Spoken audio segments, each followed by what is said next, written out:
vamos a analizar un tercer programa. Para ello vamos a Archivo, Ejemplos, Basics, Analog, Read Serial. En este código usaremos una entrada analógica y la comunicación serie. En la primera parte del programa se observa comentarios que explican que la función del programa es leer una entrada analógica y mostrarlos mediante la comunicación serie del microcontrolador al monitor serie que tiene el entorno IDE Arduino. O se puede usar también la otra herramienta que es Serial Plotter.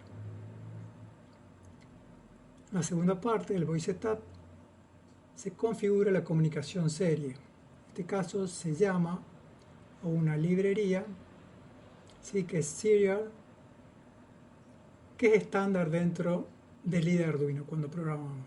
Y se llama al procedimiento Begin. Acá en este caso lo que se está haciendo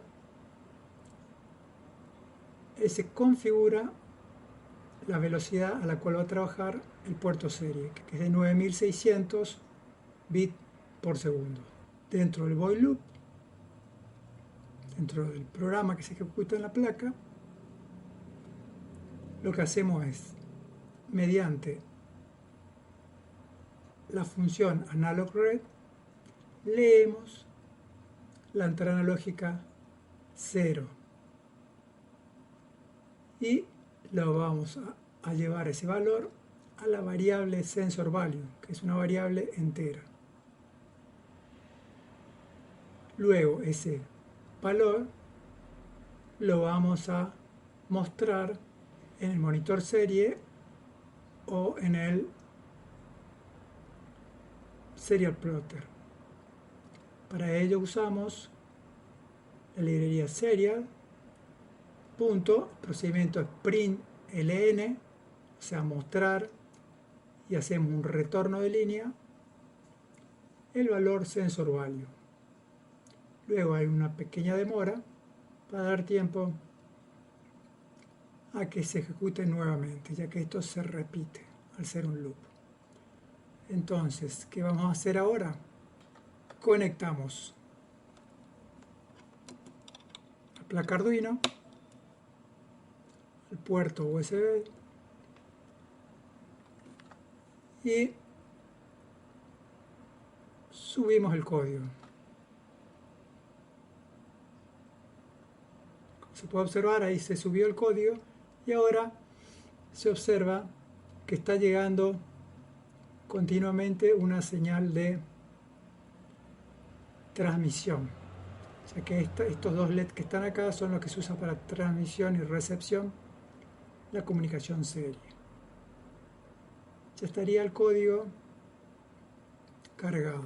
Si observamos aquí, nos dice que el código ha sido subido y que no hay errores. También nos muestra la cantidad de memoria que usa el proyecto. Por ejemplo, es el 7%, 2382 bytes. Bien, entonces ahora lo que hacemos es desconectamos la placa y conectamos la entrada analógica. Usaremos un potenciómetro que nos permitirá, potenciómetro de 10K, que nos permitirá variar el voltaje a la entrada analógica de 0 a 5 voltios. Ese voltaje va a ser convertido en el conversor de 10 bits del ATmel 328 en un valor que va a variar entre 0 y 1023. Entonces a continuación conectamos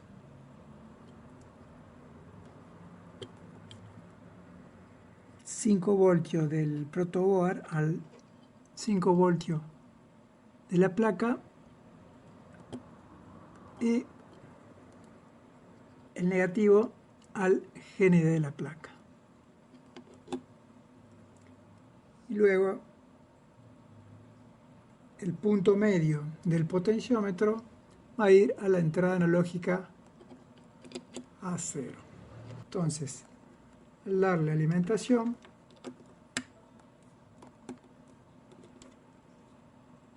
estaría conectado al circuito.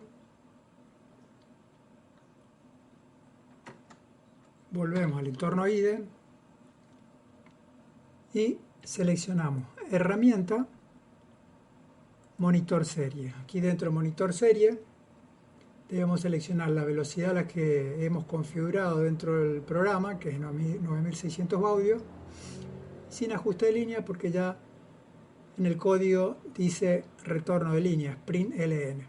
Autoscroll, esto va leyendo datos y se va desplazando hacia abajo. Podemos observar el primer valor convertido es de 0 voltios, nos está dando un valor de 0 en la conversión. Entonces, si variamos con el potenciómetro, va a ir variando el valor de conversión entre 0 y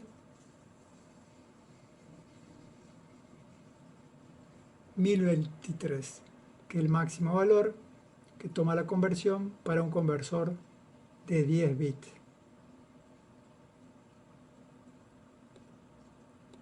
¿Sí?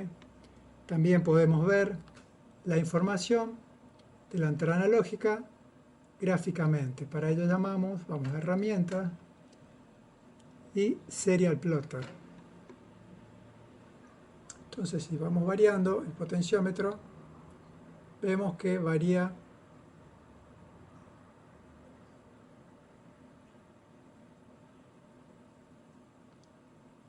la señal gráfica.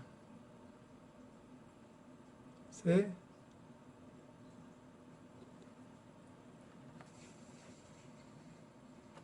En el cuarto ejemplo vamos a analizar el uso de la salida analógica. Para ello vamos a Archivo, Ejemplos, Analog Fading.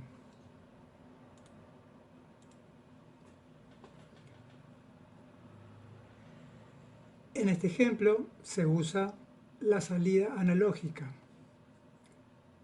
La salida analógica no dispone de un conversor digital analógico, sino que genera una señal de onda cuadrada, la cual se modula para variar el nivel del valor analógico a la salida. Antes de entrar en el ejemplo en sí, vamos a analizar qué es una señal de PWM. PWM significa Pulse Width Modulation, o sea, modulación por ancho de pulso. La modulación por ancho de pulso, lo que se hace, se parte de una onda cuadrada que tiene una parte en on y una parte en off, y se va variando el ciclo de trabajo, que es el tiempo en que la onda se mantiene en on, encendido. Es decir, por ejemplo, si el ciclo de trabajo es 10%, mantendremos activa la onda 10% del tiempo y el 90% restante va a estar en off, obteniéndose un valor promedio de 0,5 voltios, a partir de los 5 voltios que entrega la salida pin analógico del Arduino. En el caso de que el ciclo de trabajo sea del 50%, tenemos que la mitad del tiempo va a estar en on y la mitad del tiempo va a estar en off. Es decir, del periodo total de la onda, la mitad del tiempo está en on y la mitad en off. Obteniéndose que valor a la salida de la placa, el valor promedio va a ser de 2,5 voltios, es la mitad de 5 voltios. En el caso de que el ciclo de trabajo sea 90%, tendríamos que 90% estará en on y 10% en off, obteniéndose a la salida de ese pin valor promedio de 4,5 voltios. Entonces, variando el ciclo de trabajo, lo que hacemos es variar el valor analógico a la salida desde 0 hasta 100%. La frecuencia en la mayoría de los pines del Arduino Uno es de 490 Hz, por lo que el periodo que le inversa la frecuencia es de 0,02 segundos. Hay dos pines, el 5 y el 6, que trabajan a 980 Hz. El resto, que son el 3, el 9, el 10 y el 11, trabajan a 490 Hz. La salida se va a mantener la onda cuadrada hasta que se vuelva a usar Analog Write, Digital Read o Digital Write. La forma de uso de la función Analog Write es pin, value, siendo el parámetro pin el pin donde queremos tener esa onda, y value es el ciclo de trabajo que varía entre 0 y 255, es decir, siempre off o siempre on. Volviendo al programa, este programa vamos a usar un LED en el pin 9, que es uno de los pines con salida PWM. Y lo que vamos a hacer es que varíe el brillo del LED desde 0 hasta el máximo valor y del máximo hasta 0. Lo que se hace entonces es, en la primera parte del programa, se define una variable entera, letPin igual a 9. En el void setup no hace falta definir nada. En el void loop vamos a usar una estructura de control que resulta muy útil cuando se programa, que es la estructura for. La estructura for se utiliza una variable como contador. Este contador va a variar desde un valor inicial hasta un valor final y va a ir variando en un determinado escalón o paso, que es todo programable. Entonces, en este caso nosotros usaremos la variable entera fadeValue, que va a ir desde 0 hasta 255, y el incremento, acá tenemos positivo, puede ser incremento o puede ser decremento. El incremento va a ir de 5 en 5. Entonces, por cada vez que va incrementando, vamos a usar la función analog write, vamos a escribir en el pin 9 el valor de fadeValue, que inicialmente va a ser de 0, luego va a ser 5, 10, 15 y así sucesivamente. Es decir, lo que vamos haciendo es incrementando la intensidad luminosa del LED. Luego hacemos una pequeña demora y se sigue repitiendo el lazo hasta llegar hasta 255. Una vez que se cumplió este lazo, entramos en otro lazo for, en el cual la variable va a ir de 255 hasta 0 y se va a ir decrementando de 5 en 5. Nuevamente utilizamos la variable analog write, escribimos en el pin 9 el valor del contador, que va a ir de 255 a 0, es decir, que va a ir disminuyendo la luminosidad del LED. Entonces, ahora a continuación, conectamos la placa Arduino para cargar el programa y procedemos a subir. Se va compilando y ahí vemos cómo se cargó el programa en la placa. Una vez que tenemos cargado el programa, desconectamos el puerto USB y procedemos a hacer las conexiones. Necesitamos el positivo de la placa Arduino, el negativo del protoboard al GND de la placa Arduino, y el ánodo del LED va a ir al 9, que es la salida de PWM. Entonces, a continuación, conectamos la placa y podemos ver el funcionamiento del LED, que va subiendo y bajando la intensidad.